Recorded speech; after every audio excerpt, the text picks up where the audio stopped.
Hello everyone, আসসালামু আলাইকুম। Welcome back to my channel. আজকে আমি রান্না করে দেখাবো আপনাদেরকে দেশি মুরগির মাংস। আমি ডিটেলস এত কিছু দেখাবো না, আমি আপনার রান্না করার সময় আপনাদেরকে সব ডিটেলস বলে দিব। সো আমার সাথেই থাকবেন। এখন আমি প্রথমে কড়াই গরম করে ওখানে তেল দিয়ে দিচ্ছি। আমি তেল গরম হয়ে আসলে ওখানে পেঁয়াজ দিয়ে দিব,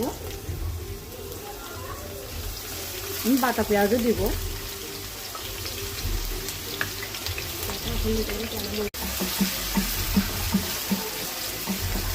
এরপর দিব গরম মশলা, আমি দিচ্ছি তেজপাতা, এলাচ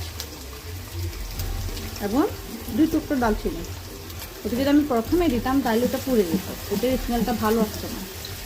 পেঁয়াজগুলো হালকা ব্রাউন কালার হয়ে আসে, এখানে আমি বাটা পেঁয়াজ দিয়ে দিব, যেটা ঘন হওয়ার জন্য ইউজ করি আমরা।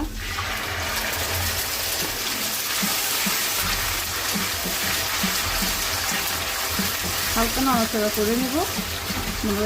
এগুলো হালকা ব্রাউন কালার হয়ে আসলে আমি এখানে 2 কেজি মুরগির মাংস কেটে ধুয়ে ভালো করে নিয়েছি, তেলের মধ্যে দিয়ে দেবো।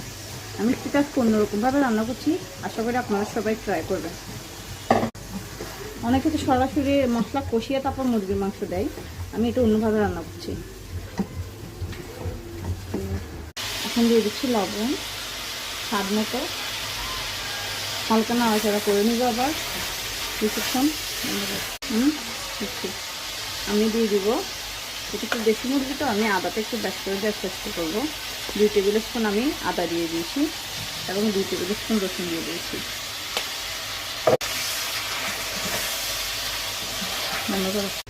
আমি এখানে একটু হালকা হলুদের গুঁড়া দিয়ে নিয়েছি, এটা আমার মোবাইলে একটু প্রবলেম ছিল, সেজন্য স্কিপ হয়ে গেছে, আমি দেখাতে পারিনি আপনাদেরকে। এখন দিয়ে দিব আমি মরিচের গুঁড়া, যা যেরকম স্বাদ মতো, ঝাল হলে ঝাল পছন্দ করুন ওভাবে দিবেন। দিয়ে দিব আমি 2 টেবিল স্পুন ধনিয়ার গুঁড়া, আমি এখানে দিয়ে দিব আমি এখানে 2 টেবিল স্পুন জিরার গুঁড়া, 1 টেবিল স্পুন গরম মশলার গুঁড়া দিয়ে দিব।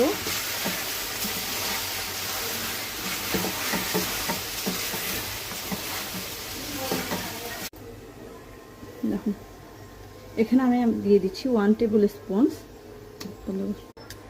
যেটা আমি এখানে বাদাম, 3 রকমের বাদাম, বেরেস্তা, হালকা কিশমিশ একসাথে ব্লেন্ড করে রেখেছিলাম মুরগির মাংসতে দেওয়ার জন্য। কোরমার মতো হবে একটু ওরকম। হালকা কষিয়ে নেওয়ার পর এখানে আমি হালকা পানি দিয়ে এটা কষিয়ে নিব। আমাদের মুরগির মাংস হয়ে গেছে, এখানে আমি হালকা ঘি